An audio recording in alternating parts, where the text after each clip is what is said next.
Ce podcast vous est proposé par Chacomdiff, chargé de communication et diffusion de vos spectacles vivants. Alors bonjour à tous, bienvenue sur Spectacle, je suis Arthur. Aujourd'hui on accueille la compagnie Les Enfants des Autres pour leur spectacle Tournesol. Ce spectacle se joue au théâtre atypique à 16h10 du 7 au 29 juillet, sauf les mercredis. Bonjour à tous les trois. Bonjour. Salut. Bonjour. Je suis Thomas, je suis metteur en scène et écrivain sur ce spectacle. Moi je suis Zosia, du coup je suis la créatrice musicale du spectacle. Je suis Couette Dupic et je suis chargée de diffusion. Et bonjour Arthur. Est-ce que tu peux raconter l'histoire du spectacle en quelques mots ? Oui, bien sûr, en quelques mots. Alors je suis désolé, j'ai la voix complètement cassée en ce début d'Avignon. Donc ça me donne peut-être une voix rauque, un petit peu sexy pour les auditeurs de Speed Radio. Bonjour. Alors, l'histoire du spectacle en quelques mots, bien sûr. Alors nous, on a voulu créer un dramaillette, c'est-à-dire un drame à paillettes. Qu'est-ce que ça raconte ? Ça raconte l'histoire d'un jeune homme de 25 ans qui est condamné par une mélodie incurable. Je reviendrai là-dessus juste après. Et qui va avoir envie de vivre une dernière histoire d'amour avec un jeune homme. Et qui va donc lui mentir sur sa condamnation prochaine, qui est assez incertaine au niveau de la date. Et donc de mensonge en mensonge, il va mentir à tout son entourage, à son frère aussi, ça va entraîner de nombreuses péripéties. J'ai parlé de mélodie incurable parce que, en fait, dans ce spectacle, on a voulu transformer la maladie d'Oscar en une mélodie. C'est-à-dire que sur scène, la mélodie est symbolisée par donc Zosia, qu'on vient d'entendre à l'instant, qui a composé toute la musique du spectacle au clavier, à la voix, au synthé. Et qui s'empare peu à peu du corps d'Oscar pour le mener vers une sorte de dérive, on va dire. Et parce que je connaissais pas du tout le drame à paillettes, quelle est la différence entre un spectacle normal et un drame à paillettes ? Alors, un drame à paillettes, pourquoi ? Parce que c'est un drame, évidemment, parce que comme je l'ai raconté, on parle d'un sujet assez difficile qui est la mort prochaine d'un jeune homme de 25 ans et toutes les questions inhérentes qui y sont liées, c'est-à-dire est-ce qu'on prend la décision ou non de le dire à ses proches ? Comment est-ce qu'on traverse ça ? Est-ce qu'on le fait seul ? Est-ce qu'on le fait accompagné ? Mais nous, on le fait avec de la musique, avec de la danse, avec du chant, avec des paillettes qui volent dans le ciel, avec une mise en scène voilà, qui est teintée de paillettes, si je peux dire. Mais ça, vous vous en rendrez bien compte en venant voir le spectacle. Tous les jours à 16h10 à Typique Théâtre. Et comment, en fait, c'est un spectacle engagé, parce qu'on parle de deux sujets assez forts, qui sont la mort proche et l'homosexualité.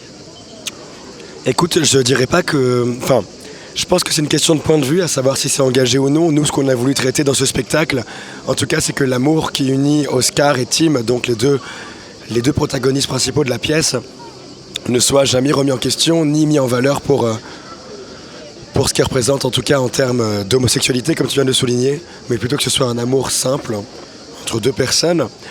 Et après, bien, écoute, c'est une histoire de vie. Et dans la vie, il y a la vie et il y a la mort. Alors, est-ce que c'est engagé ? Après ça, j'en sais rien, je pense que c'est une question de point de vue. Certaines personnes diront que oui, s'il y a quelque chose d'engagé dedans. Moi, je pense plutôt que c'est une invitation à une réflexion. C'est un peu ce qu'on cherche à faire, évidemment, quand on cherche à faire du théâtre et à toucher les gens. Mais ce qui est sûr, c'est que dans ce spectacle, on a voulu mettre beaucoup d'intime, beaucoup de nous. Et ce que tu tends à rechercher en mettant beaucoup d'intime, en mettant tes tripes sur un plateau, c'est toucher les spectateurs quelque part, toujours à un endroit. Et comment on devient directrice musicale ? Et comment est-ce la première fois que tu tournes, tu collabores avec le metteur en scène ? Alors moi de prime abord je suis comédienne et j'ai toujours fait de la musique à côté et je pense que d'avoir fait des études de théâtre ça m'a beaucoup aidé sur la façon dont je compose. C'est très différent de composer pour soi et de composer pour une pièce de théâtre. Parce qu'on part d'une matière première qui est un texte, mais on part aussi du corps des comédiens, de leur voix et puis des indications du metteur en scène. Moi, c'était un travail très riche de composer les musiques du spectacle parce que ça m'a emmené dans des endroits musicaux, des univers dans lesquels j'allais pas avant. parce que c'était les envies du metteur en scène et en fait on suit. Et il y a quelque chose d'assez délicieux quand on compose pour un spectacle, c'est parce qu'on est vraiment là pour accompagner les émotions, pour accompagner ce qui se passe au plateau. Donc on est à la fois en nappe sonore derrière et en même temps des fois on passe un peu par-dessus.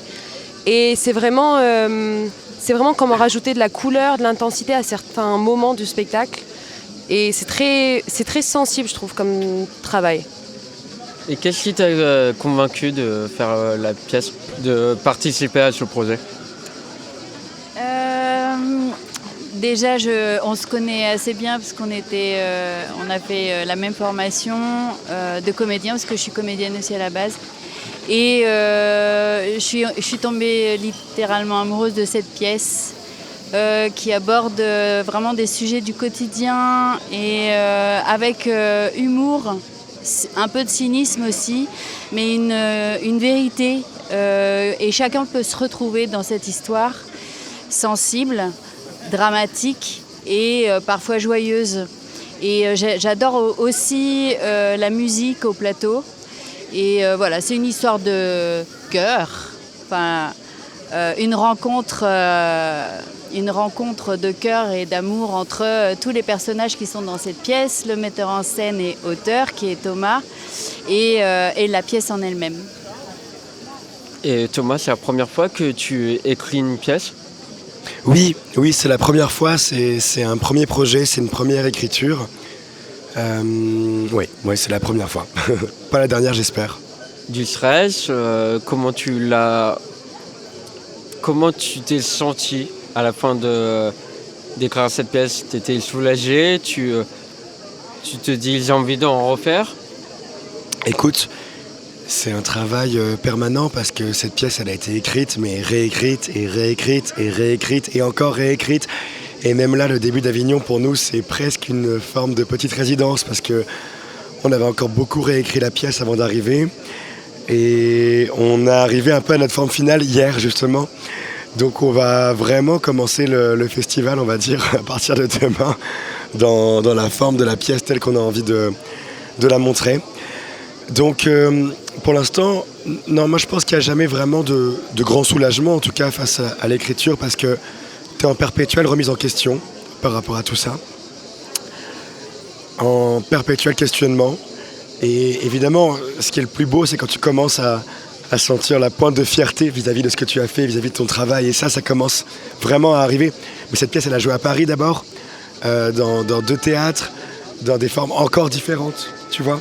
Et il y a de grandes chances que si on se programmait ailleurs, eh bien, il y a de grandes chances qu'elle existe encore un peu, dans une forme un peu différente. Mais j'ai promis à mes comédiens et à mes comédiennes et à Zosia que j'allais arrêter d'y toucher parce que j'en sais rien. Tu sais, peut-être que c'est aussi la jeunesse et le fait que c'est une première écriture, mais je suis constamment tenté de tout changer, de tout bouger. Et je crois que, bizarrement, j'ai l'impression qu'en fait, on ne sera jamais complètement satisfait de ce qu'on fait et que la revoir encore et encore, tu as toujours l'impression que tu as envie de bouger des tas de choses et à un moment, il faut se calmer, quoi. Et est-ce la première fois pour tous les 3 de jouer à Avignon ? Oui, c'est la première fois pour toute notre équipe. Et qu'est-ce que vous ressentez ? Vous êtes excité ? C'est waouh, je suis impressionné d'être là. Qu'est-ce que vous vous dites ? Tu veux parler ? Personnellement, je trouve que c'est un peu des hauts et des bas. Effectivement, il y a beaucoup d'excitation. On est très content d'être là. Il y a une effervescence dans toute la ville. Ça bouge de partout. Il y a des gens partout. Il y a de toutes les couleurs, de tous les théâtres. Et on est très fiers de faire partie de cette aventure. En même temps, c'est un peu angoissant parce qu'on est beaucoup à vouloir faire partie de cette aventure. On voit le nombre de comédiens dans les rues, le nombre de spectacles qui sont présentés chaque année. On se rend compte qu'il y a beaucoup de gens qui écrivent de très belles histoires et malheureusement, il n'y a pas d'argent pour tout le monde. Personnellement aussi, le point le plus difficile, c'est la chaleur, je crois, de devoir tracter tous les jours sous la chaleur. Ouais, il fait très chaud, il y a des moustiques. Et le moment où on joue, c'est le moment le plus cool, entre guillemets, de la journée. C'est ce pourquoi on est là, c'est notre métier de base. Après, tout ce qui est à côté, le tractage, on rencontre des gens. Parfois, ça se passe très bien, parfois, ça se passe pas très bien. Et il faut sans cesse repartir au charbon, sans cesse, même quand on sort de la pièce et qu'on n'est pas forcément très content de ce qu'on fait, il faut quand même aller dehors pour continuer à la vendre en permanence. Donc c'est un peu une course d'endurance. En tout cas, c'est comme ça que moi je vis le festival.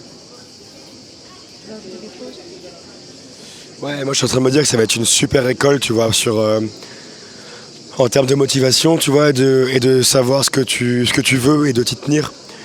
Après, à côté de ça, ouais, le tractage c'est hyper dur, il fait hyper chaud et tout, mais on a la chance dans l'équipe d'être tous super amis, heureusement, parce que de toute façon on vit dans une petite maison à 8, sans intimité, on est les uns sur les autres, mais heureusement qu'on s'aime vraiment très fort.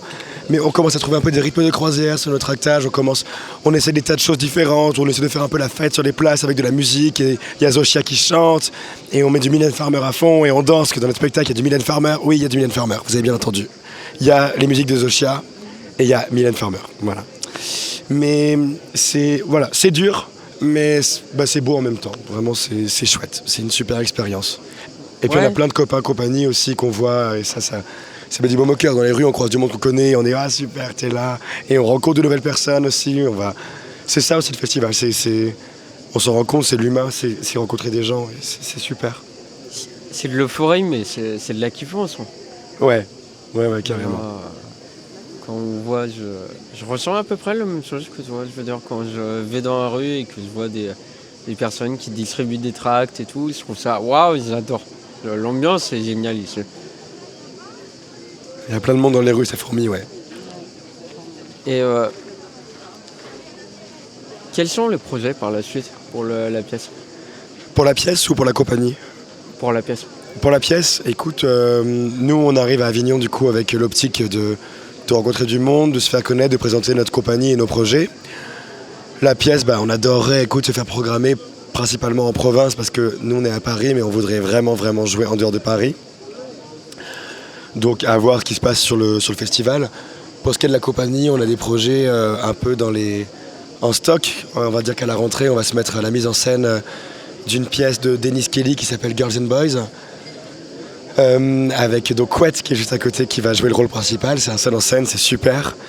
Avec ma co-metteuse en scène, Jeanne, on aimerait se pencher sur l'écriture d'un biopic sur Britney Spears.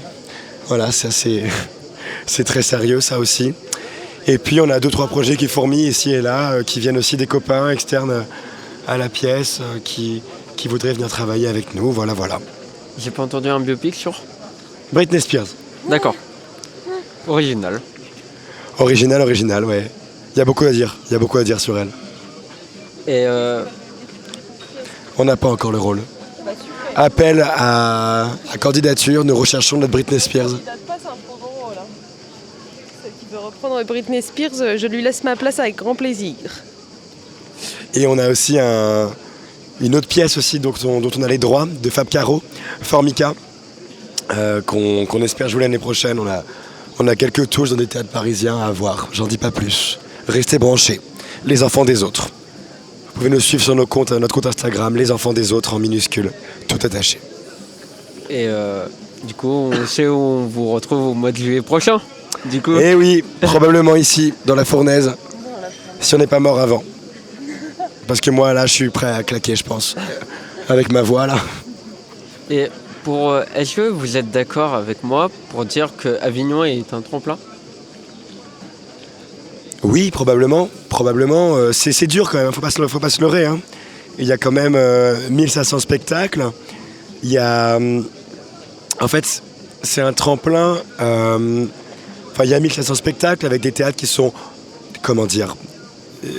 des spectacles qui sont beaucoup plus déjà professionnalisés que nous. Nous, c'est notre premier Avignon, c'est notre première année en tant que compagnie, qui ont déjà eu même beaucoup plus d'argent, de subventions, etc., qui font beaucoup plus de choses. Moi, je suis très très fier du théâtre qu'on fait, hein, avec les moyens qu'on a, vraiment. Voilà, je le dis ouvertement. Ça peut être un tremplin si, à la fois, il y a toujours un facteur chance dans ce métier, par rapport aux rencontres que tu vas faire. Et puis, il y a un petit facteur, évidemment, culot, sourire, bonne humeur et la personne que tu es qui va motiver les rencontres que tu vas faire. Donc là, pour l'instant, j'ai envie de te dire, on a fait...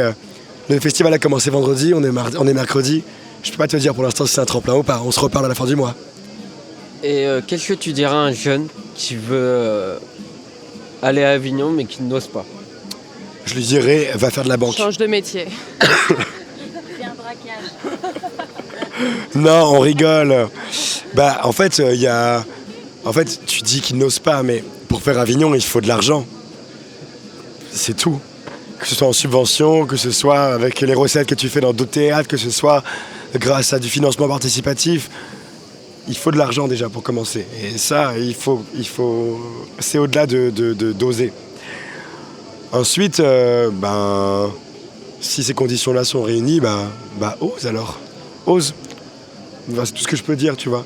Parce que si toi, tu as un projet que tu as envie de défendre, il y a forcément des gens pour aimer ce projet, pour le regarder et pour le soutenir, tu vois.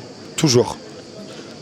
Et pour conclure, est-ce que chacun de vous peut donner en 3 mots pour aller voir la pièce?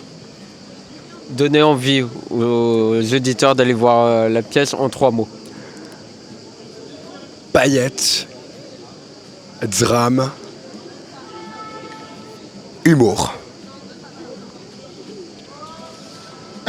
Je vais sortir du cadre, mais ça fait au moins 10 fois que je la vois et 10 fois que je pleure et que je suis remplie d'émotions.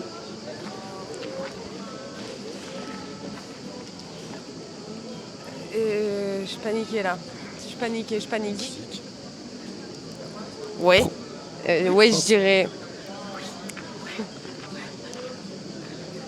Je suis un jukebox vraiment.